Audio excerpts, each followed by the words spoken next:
This is Tom Doody, middle-aged American living in New Jersey near the Lincoln Tunnel. If you were to visit my website, you type Howdy Doody into Google, you'll find the correct spelling of the famous puppet. You then combine Tom Doody in a Google search for my site.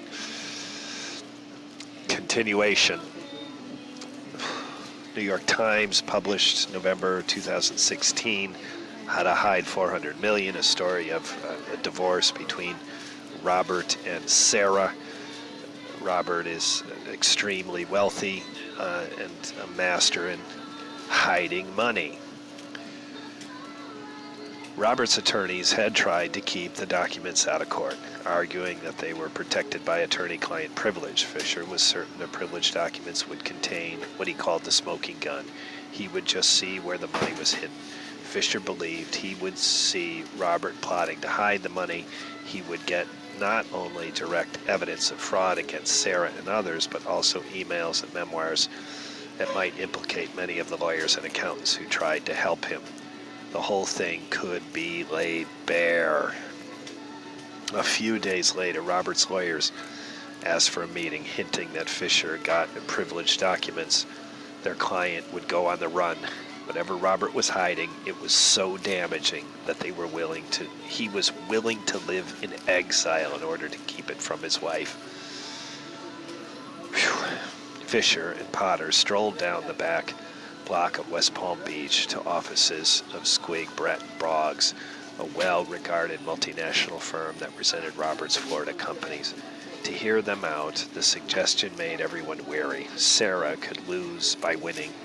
If her husband was into hiding, it would be hard to wring money out of him. But it was also laid bad for Robert's lawyers, particularly for the Americans. For one thing, Potter would later realize Robert now had large unpaid legal bills. And beyond the financial risk was a reputational one. It was one thing to defend a businessman in a civil suit, it was another to defend a fugitive. Documents turned over at the June meeting and subsequent ones that summer laid out Robert's position. Most of his net worth was tied up in the value of companies, and they were worth less than his accountants once claimed. They didn't actually have enough wealth to give his wife half of $400 million estate, the sort of net worth he once declared in order to secure a loan for a jet and a Georgia real estate. But now, the baroque complexity of Robert's finances had become the noose around his neck. To prove that Robert's fortune was much smaller, his lawyers had to reveal where the money had hidden. If they refused and a judge decided to award Sarah half of $400 million or $200 million, Robert would not have enough liquid wealth to pay up. He could be ruined, trapped. Robert's lawyers were now doing Fisher's work for him, providing documents that suggested further violation of the Judge Gillen's original asset injunction. Potter told me one trust had recently sent Robert lawyers more than $1 million in court legal fees. In Potter's opinion, Robert had no choice. He had to decide whether to pay the lawyers and expose that he could get cash from the trust wherever he wanted. Potter says, or not pay him and not be able to fight the suit. Another bank statement they handed over showed that a single day in 2014, Robert transferred $48 million into the Cook Trust. It was the same day Fisher quickly realized that Sarah discovered Robert with his new girlfriend. Fisher believed this would be strong evidence in court that the trust had been set up in anticipation of owing his wife money, which, even in most offshore jurisdictions, is against the law. Hundreds of thousands of dollars had been drawn out of the trust each month to operate the Déjà Vu. Fisher's paralegal hunted for the boat in Robert's usual haunts, using public webcams and ports around the French Riviera. She discovered the Déjà Vu anchored in the middle of a harbor in Saint-Tropez. Potter took a working vacation to France.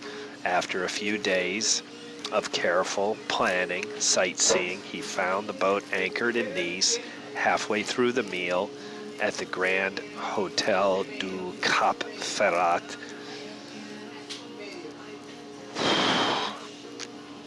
He also found Robert himself, who strode out onto the dining patio with the interior decorator. Potter's own girlfriend snapped a picture on her cell phone. They quickly left before Robert ever noticed them. In Florida, Robert's lawyers were again running out of time. Oesterlund was now the subject of an increasingly stem series of court orders turned over privileged documents, regardless of any potential settlement. This didn't just threaten Oesterlund's fortune, it also had the potential to carve open a patio world of offshore finances, a place that had the global elite had spent hundreds of millions of dollars to build and defend.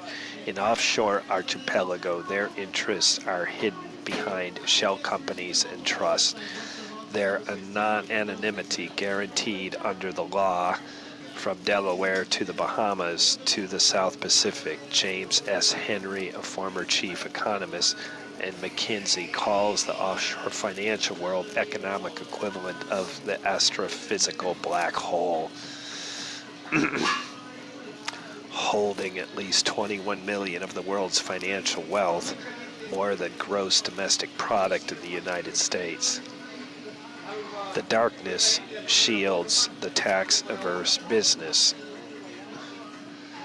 men and criminal alike, dictators and offshore systems to loot their own countries, drug lords to launder money, as Gabriel Zuckman, University of California economist, puts it.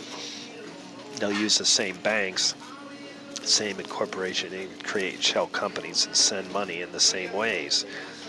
But when the wall of secrecy is breached, the distinction between upright global citizen and criminal can quickly grow indistinct.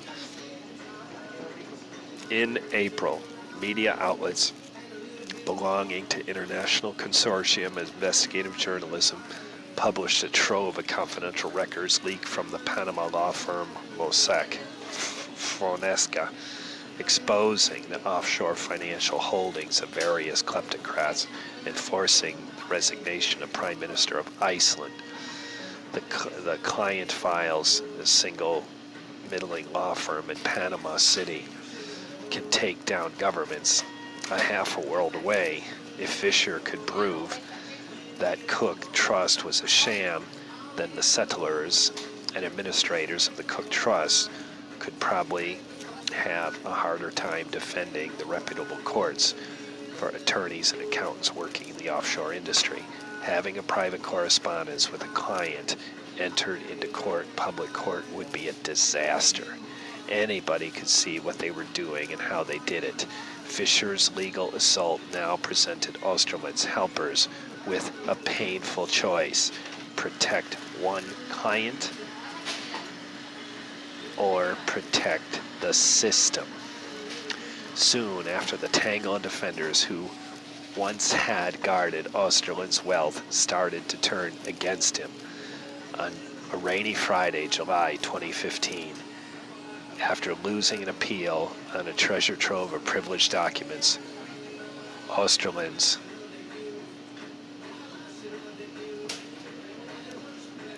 Robert's entire team of lawyers at Squig Breton abruptly quit. Potter learned they had ordered them to ignore the court's orders and turn over documents, a serious violation for which the lawyers and American citizens could have been disbarred. They rejoiced in the case, and Robert agreed to let them release portions of the files. But it was a sign that Robert had begun pushing the camp into a dangerous territory, both professionally and legally. This has been Tom Doody, middle-aged American, living in New Jersey, near the Lincoln Tunnel. If you were to visit my website, you would type Howdy Doody into Google. You'll find the correct spelling of the famous puppet. You then combine Tom Doody and a Google search for my site. This is the end of part 8.